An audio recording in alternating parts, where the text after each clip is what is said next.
এইখিনি সোনকালে ফৰেনচিকলৈ পঠোৱাৰ ব্যৱস্থা কৰক। হয় ছাৰ। কি নাম তোমাৰ? মোৰ নাম মুন্না ছাৰ। মোৰ ঘৰ ওচৰতে।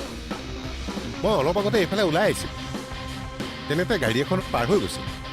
ভিতৰৰ পৰা কোনোবাই কাপোৰ এই চেণ্ডেল দলিয়াই থৈ গৈছে। গাড়ীখন ছাৰ ৰখা নাছিল। মই দেখাৰ লগে লগে একদম আপোনাক ফোন মাৰিলোঁ। Very good. গাড়ীখনৰ নাম্বাৰ নোট কৰিছিলা নেকি? নাই ছাৰ, সেইটো নোট কৰা নহ'ল। ইমান স্পীডত গৈছে ছাৰ, মই ধৰিবই নোৱাৰিলোঁ। ছাৰ, মোৰ অলপ কাম আছে, মই এতিয়া যাব পাৰোঁনে? ঠিক আছে, যোৱা। কিন্তু পুনৰ তোমাক প্ৰয়োজন হ'ব পাৰে, তেতিয়া কিন্তু থানালৈ আহিব লাগিব। আহিম ছাৰ। মুঠৰ ওপৰত ৰুবিয়ে ন্যায় পাবই লাগিব। আমি তাৰে চেষ্টা কৰি আছোঁ। By the way, thanks. Thank you so' much sir.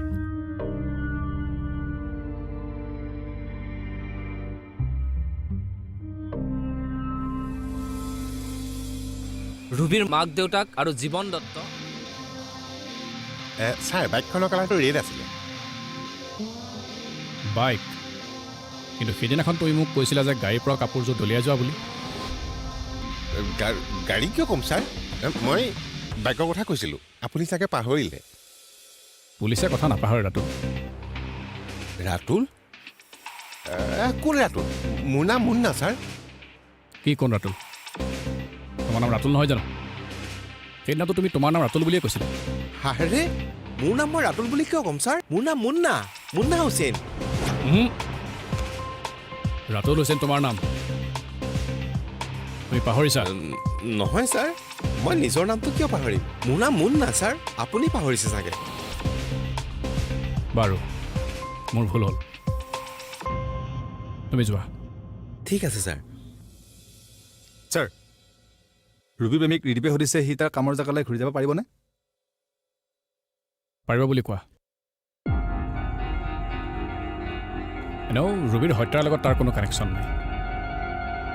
খুব ভদ্ৰ এনেও সি।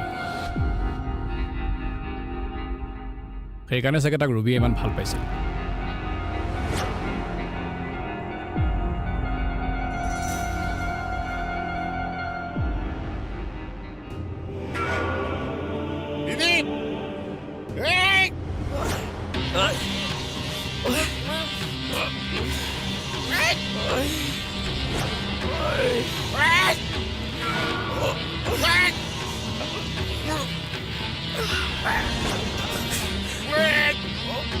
Ratul! Your game is over! Ratul ৰভাই Munna!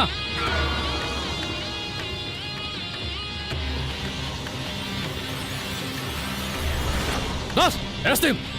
Yes, sir!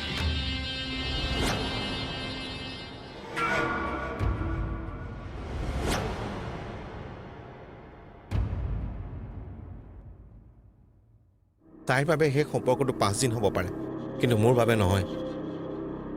মই বহুত ভাল পাইছিলোঁ তাইক। মই মিছা মাতিছিলোঁ, কাৰণ মই জানিছিলোঁ সঁচা কথাবোৰ ক'লে মই কেতিয়াও তাইৰ দিলত স্থান নাপাওঁ। মোৰ এই ধৰ্মটোৱে চব লাফৰা কৰি দিছে। মই ধৰ্ম সলাম বুলি কৈছিলোঁ, কিন্তু তাই নামানে। ইমান দিনেতো তোৰ খবৰে নাছিলে, এতিয়া পাগল প্ৰেম ক'ৰ পৰা জাগিল? ঘৰৰ মানুহে মোক জোৰ কৰি হায়দৰাবাদলৈ পঠাই দিলে কামৰ কাৰণে। কিন্তু ৰুবিক মোৰ এৰি যাবলৈ মন নাছিল, কিন্তু উপায়ো নাই। ভাবিলোঁ পইচা পাতি হ'লে ৰুবিটো মোৰে হ'ব, সেইকাৰণে গুচি গ'লোঁ। মোৰ লগৰ বন্ধুৰ পৰা মই খবৰ লৈ আছোঁ, আৰু যিদিনাখনেই গম পালোঁ তাই এজন ল'ৰাৰ লগত লাফৰা চলি আছে, মই সেইদিনা তাৰ পৰা গুচি আহিলোঁ। আৰু সেইদিনাই মই তাক নিকাহ কৰিম বুলি ওলাই আহিছিলোঁ।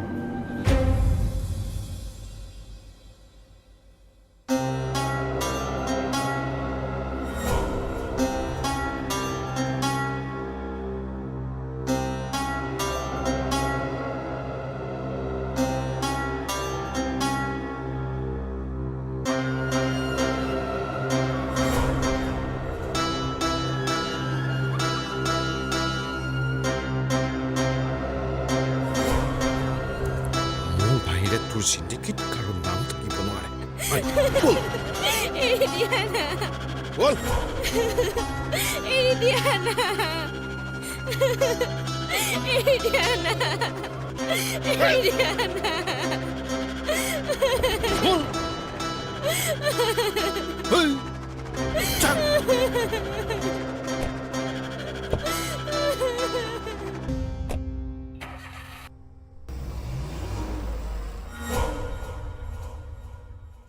তাইক বহুত বুজালোঁ মোৰ লগত নিকাহ কৰিবলৈ মই বহুত কাবু কৰিলোঁ তাইক তাই নামানে মন্দিৰত বিয়া পতাৰ কথাও ক'লোঁ মই ধৰ্ম সলাই দিম বুলিও ক'লোঁ তাৰ মুখত অকল ৰিদীপ ৰিদীপ ৰিদীপ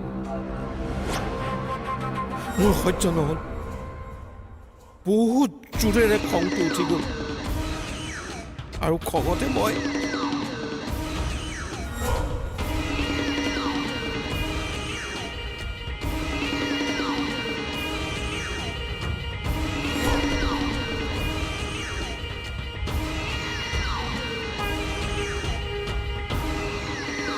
যদি মোৰ হ'ব নোৱাৰো তেনেহ'লে আন কাৰোৰে হ'ব নোৱাৰো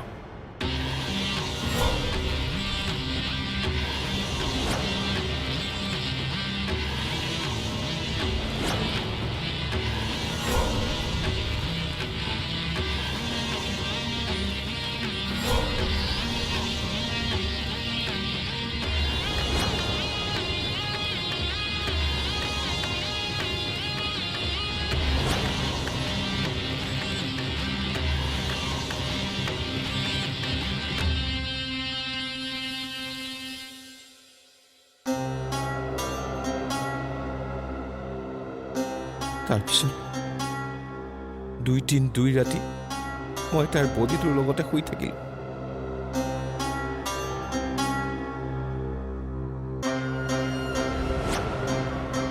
তাই সাৱধি ধৰি শুই থাকিলোঁ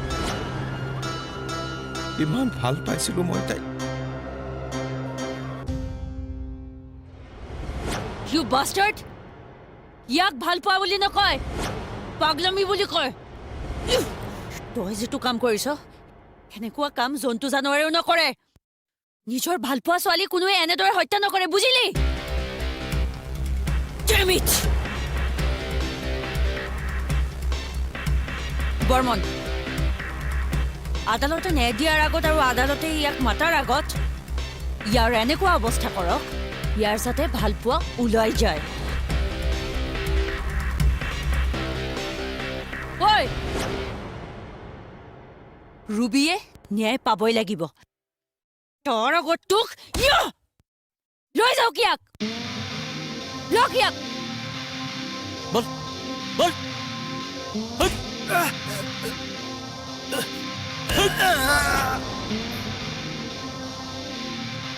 মাৰ্ডাৰ কৰিব মাৰ্ডাৰ কৰিব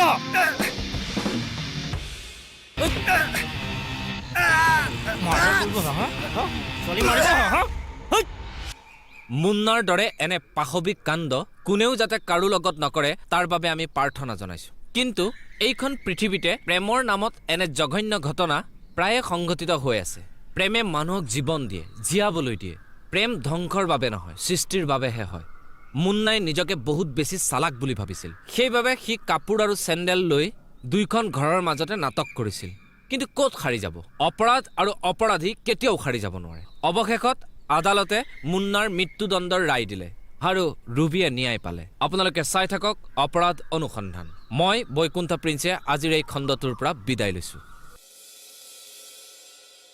মোক প্ৰশ্ন সুধি নাথাকিবা